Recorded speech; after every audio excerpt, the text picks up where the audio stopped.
Hello friends, మాంసాహారం తినడం పుణ్యమా పాపమా? దీని గురించే ఈరోజు ఈ వీడియోలో మీకు ఒక కథ చెప్పబోతున్నాను. మీరు ఈ వీడియో చూస్తున్నట్టయితే ఈ కథను పూర్తిగా వినండి. ఎందుకంటే ఇది గరుడ పురాణం యొక్క కథ కాబట్టి వీడియోని పూర్తిగా చూసి మీ జ్ఞానాన్ని పెంచుకోండి.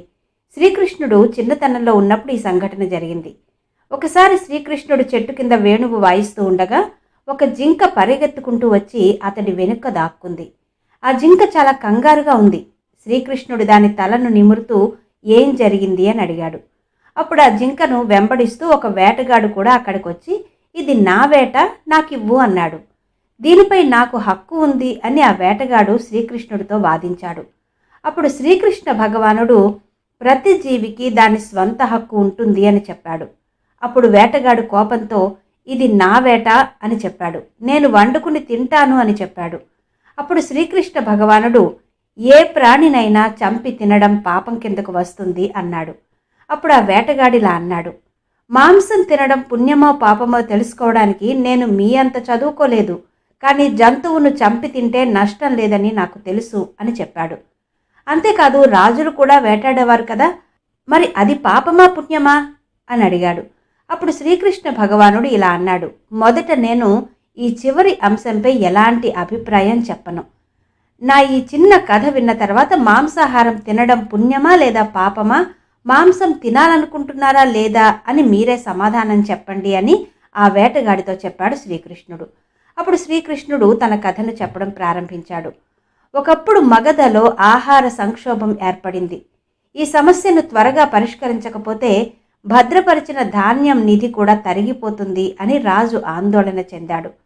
చక్రవర్తి తన రాజ్యసభలోని అందరినీ అడిగాడు, దేశం యొక్క ఆహార సమస్యను పరిష్కరించడానికి ఏదైనా మంచి ఆలోచన చెప్పమని.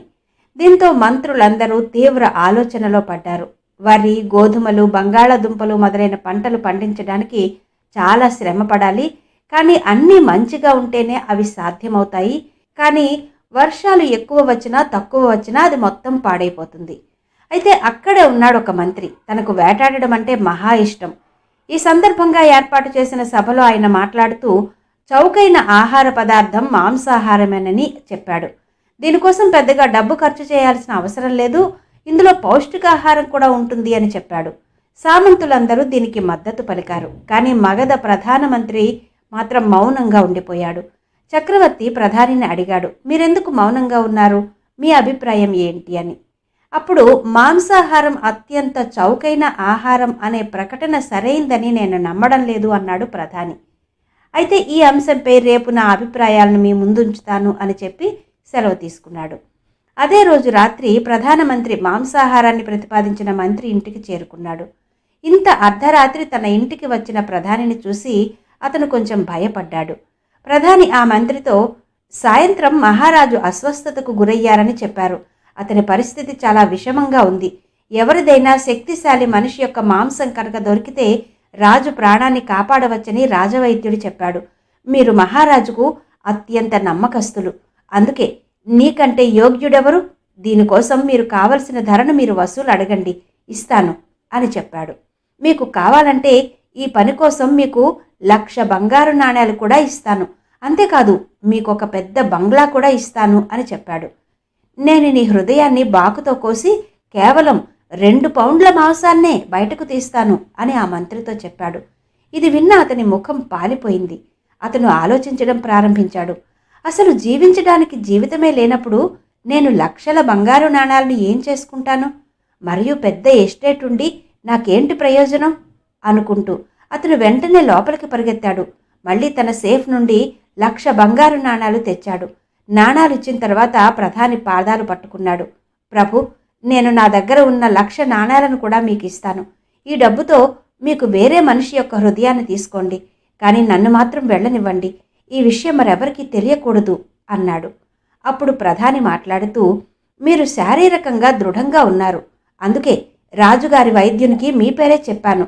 మీరు మాత్రమే మా రాజుగారి జీవితాన్ని కాపాడగలరు. మీరు అడిగితే ప్రధాని పదవి కూడా ఇవ్వడానికి నేను సిద్ధంగా ఉన్నాను. ఏదేమైనా మన రాజుగారిని ప్రజలకు దూరం చేయకూడదు అని చెప్పాడా ప్రధాని.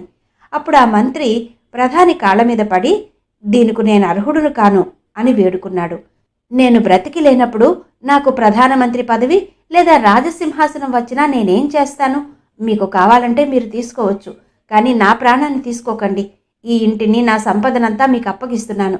కావాలంటే నేను రాత్రికి రాత్రే ఊరొదిలి వెళ్ళిపోతాను అంటూ తన గుర్రం వైపు పరిగెత్తాడు. అప్పుడు ప్రధాని, మీరు పారిపోవాల్సిన అవసరం లేదు, మీరు హాయిగా ఇంట్లోనే ఉండండి అని చెప్పాడు. కావాలంటే నేను వేరే వాళ్ళని చూస్తాను అని చెప్పి అక్కడి నుండి వెళ్ళిపోయాడు. ప్రధాని వెళ్ళిన తర్వాత ఆ మంత్రికి కొంత ప్రాణం లేచొచ్చినా అశాంతి మాత్రం అలాగే ఉండిపోయింది. అతని నిద్రకు భంగం కలిగింది. ఇక ఆ తర్వాత డబ్బులు చేతపట్టుకుని ప్రధాని ఒక్కొక్కరుగా మంత్రులందరి ఇళ్లకు వెళ్లారు. మరియు వారిని రాజుగారి కోసం ప్రతి ఒక్కరిని 2 తులాల గుండె మాంసం అడిగారు. కానీ ఎవ్వరూ దానికి అంగీకరించలేదు. ప్రతి ఒక్కరూ 1,05,00,000 రూపాయలను ప్రధానికి తిరిగి ఇచ్చారు. ఈ విధంగా ప్రధాని ఒక్క రాత్రిలోనే కోట్ల బంగారు నాణాలు సేకరించారు. అప్పుడు అతను ఉదయానికి ముందే రాజభవనానికి చేరుకున్నాడు. మరుసటి రోజు సామంతరాజులందరూ సమయానికి ముందే రాజ్యసభకు చేరుకున్నారు. రాజు ఆరోగ్యంగా ఉన్నాడా లేదా అని అందరూ తెలుసుకోవాలనుకున్నారు. అందరూ రాజవైద్యుని కోసం వెతికారు.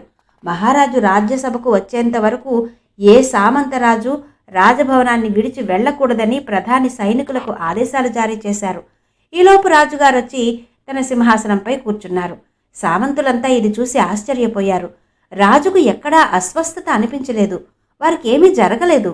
అయితే ప్రధాని తమకు అబద్ధాలు చెప్పారని ఆలోచించసాగారు.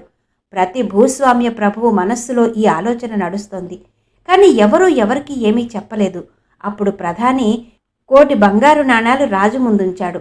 రాజు అడిగాడు, ఈ బంగారు నాణాలు ఎవరి కోసం మరియు అవి ఎక్కడి నుంచొచ్చాయి?